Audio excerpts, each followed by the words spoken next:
Spider-Man is going to turn into a human spider, and the trailers show that this transformation has already begun. Guys, did you catch that? It's in the trailer. Didn't see it? I'm gonna show you everything right now. Hulk, Punisher, and Sadie Sink as a villain agent. Let's get into the trailer analysis for Spider-Man Brand New Day. Punisher, Hulk, Jean Grey, The Hand, Spider-Totem.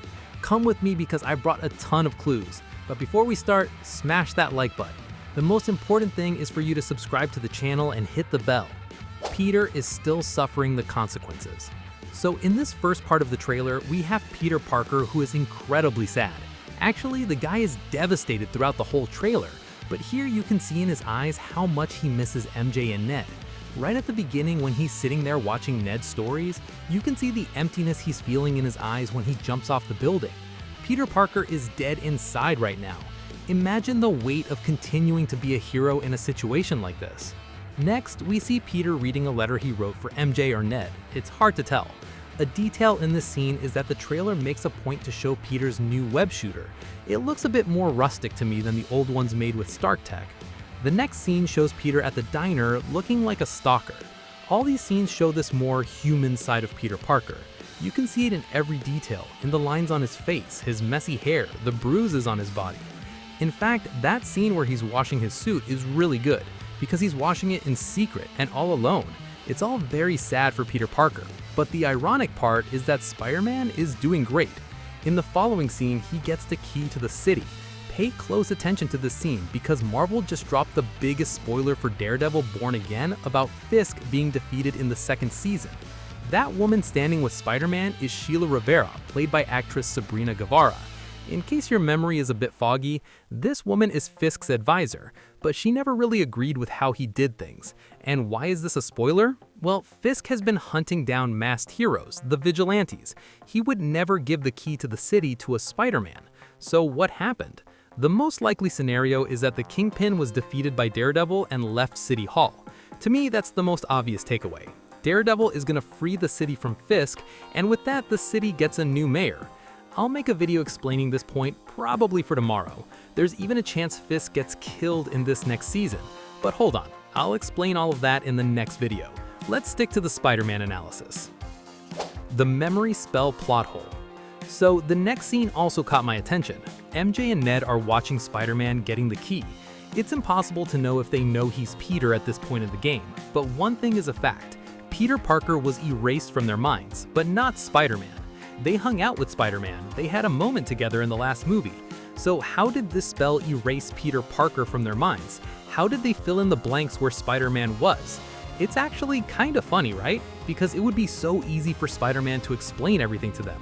Remember when we were at the Statue of Liberty? Boom, then he explains it all. To be honest, I always found this spell really weird. It was supposedly meant to make everyone forget who Spider-Man is, and then he rebuilt his persona in the city from scratch, you know? As if Spider-Man had just appeared in the city. That would make more sense to me. I don't know about you guys, but I'm already predicting a plot hole for this situation. Anyway, the next scene shows Peter holding the key to the city. Look at the shift in tone in this scene. On the broadcast, Spider-Man is super happy on TV, while Peter Parker is incredibly sad holding the key. And it's interesting to observe this with Spider-Man, because in real life, people often use humor to mask negative feelings. Sometimes you want to show you're happy, but inside you're not. A person can be sad, but smiling on the outside. In Spider-Man's case, Peter Parker is carrying the sadness. It's written all over his face, while Spider-Man is Peter Parker's mask. He focuses on the job so he doesn't have to deal with the pain. And the trailer focuses on that, on Spider-Man. The classic suit and the Punisher. So in this next scene, we have him running on the roof and putting on his mask. Focus right here on the second he puts the mask on. Seriously guys, this Spider-Man here is going back to the classics. He's using a cloth suit, something more rustic. How does his mask connect to the collar of the suit like that? Before the tech, there was a vacuum system that made the suit fit perfectly on Spider-Man's body. But what about now? The scene is cool, but I think it would be more realistic if while he's running, he adjusted the mask, pulling it here and there. Even though they used a practical suit, I still think his mask is a detail they've ignored for a long time. It's just like, pop the mask on, right? But okay, this little detail isn't going to ruin the movie, we know that. Actually, it's a detail that mostly goes unnoticed. I only brought it here because I thought maybe there was a better way to handle it, making the scene more realistic within what can be considered real in a comic book movie. Honestly, maybe it's just a bit of a nitpick. So after he jumps, it cuts to a sick action scene. Spider-Man is swinging while a military tank fires at him. I'll talk about this tank because it's really important to the story. But first, let's talk about the Punisher. In the next scene, we have the Punisher running Spider-Man over and shooting him in the chest. In this scene, you can tell they know each other. Spider-Man calls him Frank. Sure, Frank Castle is a well-known guy in New York, but the way Spider-Man addresses him shows that they've exchanged some words before. There's a certain intimacy there. Another point that shows that they aren't enemies is that Frank isn't there prepared to hunt Spider-Man or anything like that. Zero prep. So much so that right after, Spider-Man beats the crap out of the Punisher and throws him out of the van, covering his mouth as he's about to swear.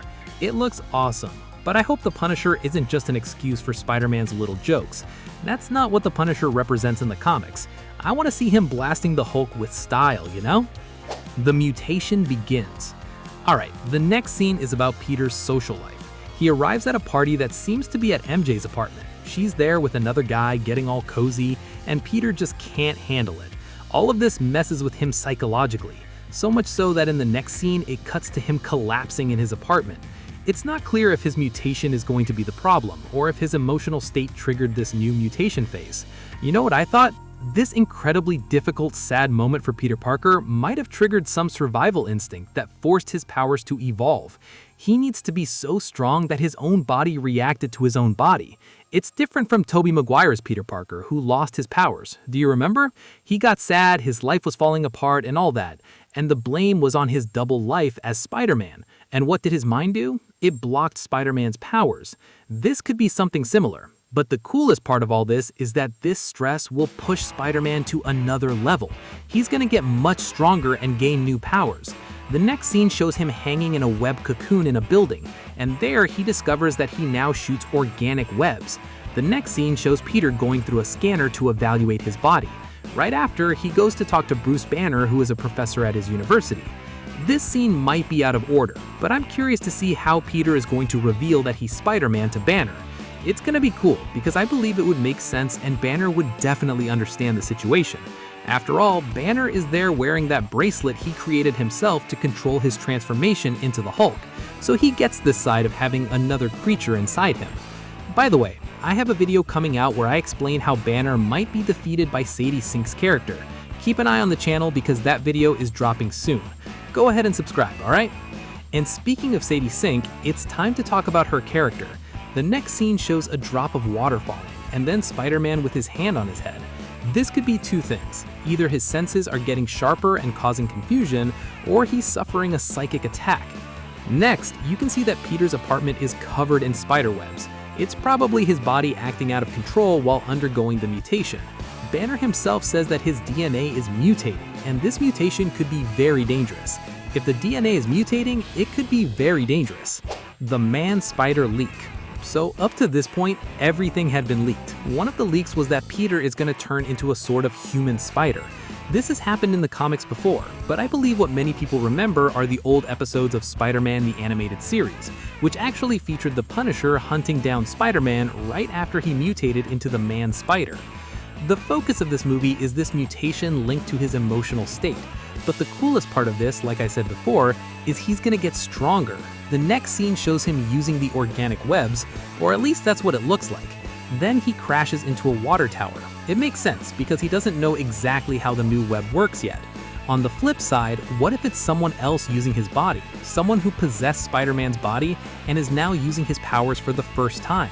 Does that make sense? It makes sense too, but I'll talk about that later. The next scene shows Peter at Aunt May's grave. In this scene, you can see that he has a bandage on his face.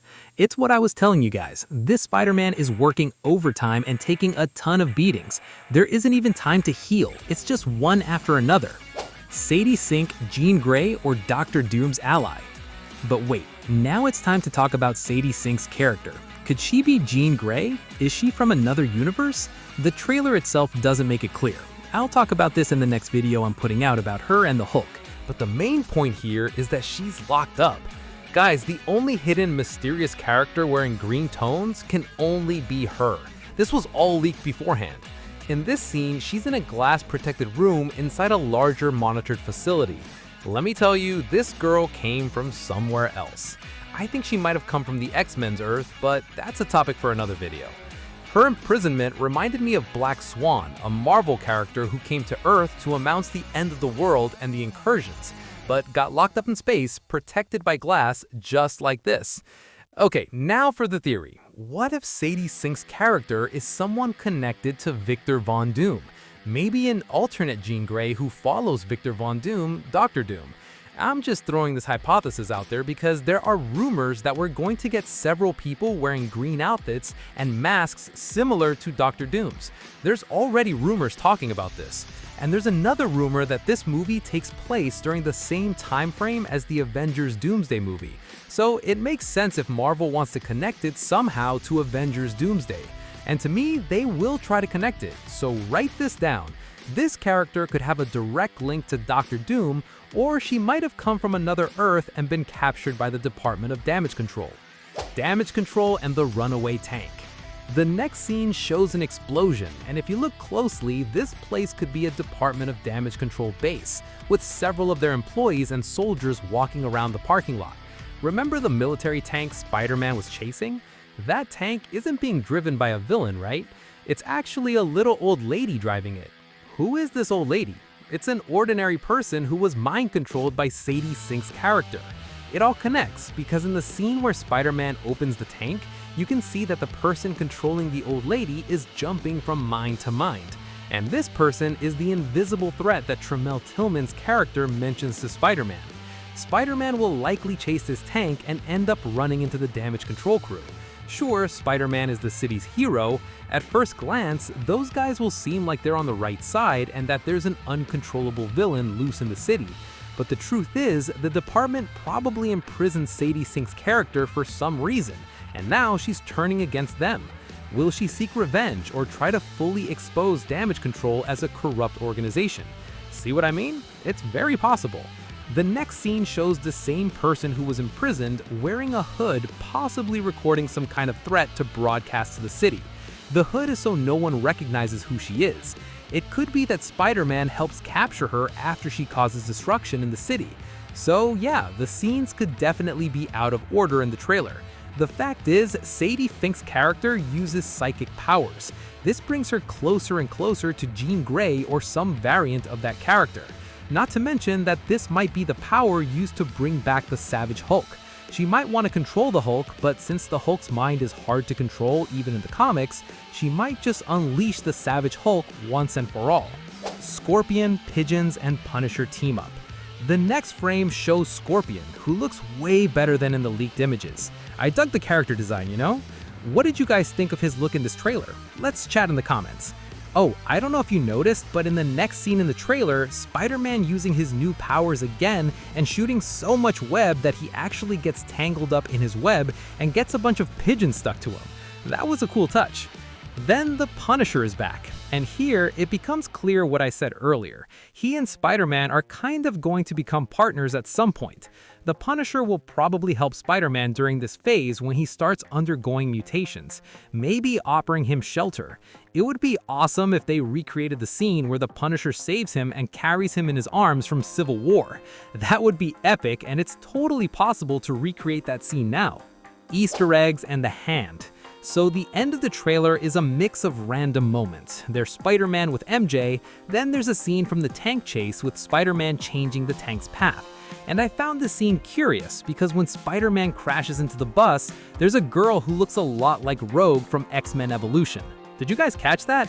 Obviously it's not her, but the first time I saw it, it gave me a jump.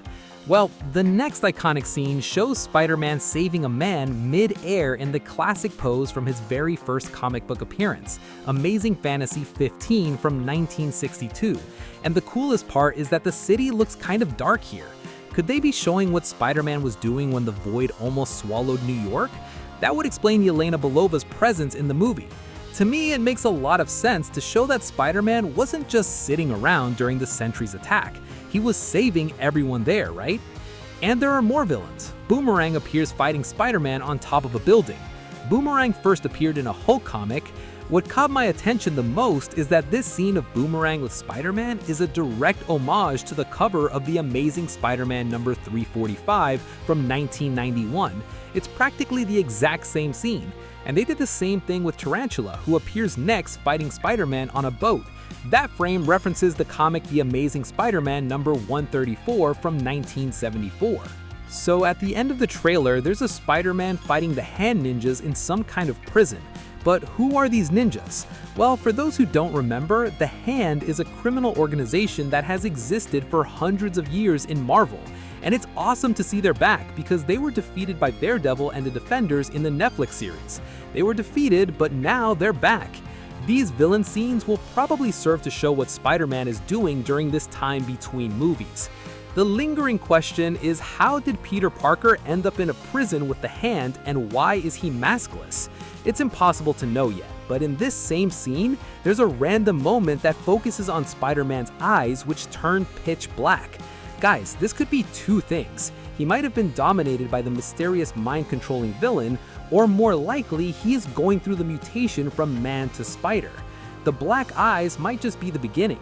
I'll give you guys a heads up that this eye scene is not the same scene as the fight with the ninjas. You can see there's blood running down his face when he fights the ninjas, but there's no blood in the eye scene. That scene is isolated from another moment in the movie.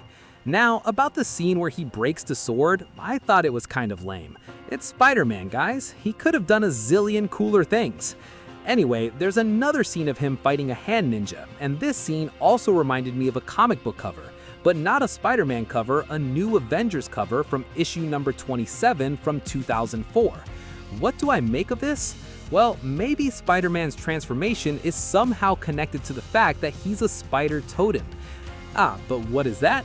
In the comics, there's this mystical idea that Spider-Man has a connection to something much bigger that goes beyond science.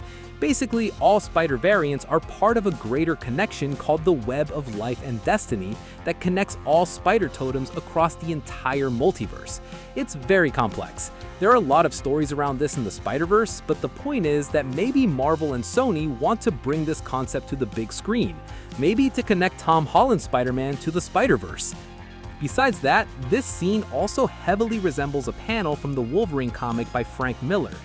Another detail is that the Hand usually has this mystical connection. They even used a sarcophagus and a substance with ancient dragon fossils to resurrect Elektra. That's right, resurrecting Elektra supernaturally. They believe she was the Black Sky, a living weapon. And I think the Hand might be after Spider-Man because they think he's a totem or something like that, you know? Something mystical too. Final thoughts on the trailer. Honestly, the trailer that dropped didn't generate as much hype as I expected. It didn't break the internet with any epic scenes. It feels more like a teaser than a trailer. Not to mention that Sony decided to drop pieces of the trailer randomly. That was one of the most senseless things I've ever seen. You either make a teaser or you don't do anything. That's what I think. I don't know, maybe it would have been better to use an animated poster. Another point I have to mention is that this trailer gave a fan film vibe. Have you guys ever seen Spider-Man Lotus? It's a really cool fan film they made with Spider-Man. And when I say fan film, I'm not bringing it down, but for a theatrical movie pumping millions of dollars, it kind of looks like it was shot on an iPhone, like a fan film. That's not good. The camera's good, but it doesn't give off that cinema aura the movie needs to have. It looks like a car commercial, right? Or something like that. Everything is too sharp. Not to mention, the trailer looks way cooler if you watch it vertically. It seems like they made the trailer with that in mind. In the original version, I don't know, there are these empty spaces in the scene. I'll make another video just talking about this, about cinema in general and these ultra master premium cameras that capture even the actors' pores. I'm not a fan of that, but at the same time, this camera quality, the high frame rates, it takes away a bit of the character's magic. But again, that's a topic for the next video. Overall, I like the trailer, okay? I've seen better trailers. I liked it. It's not bad, but it could be better. It was worse, but it's good, but I didn't love it. Anyway, what did you guys think? Tap right here, right now, subscribe to the channel, ring the bell. The most important thing is that we're in this together to put this puzzle together with the leaks, the theories, to piece together everything that's going to happen in the upcoming MCU movies. Thank you from the bottom of my heart. I'll see you in the next video. Peace out, guys. I'm gone.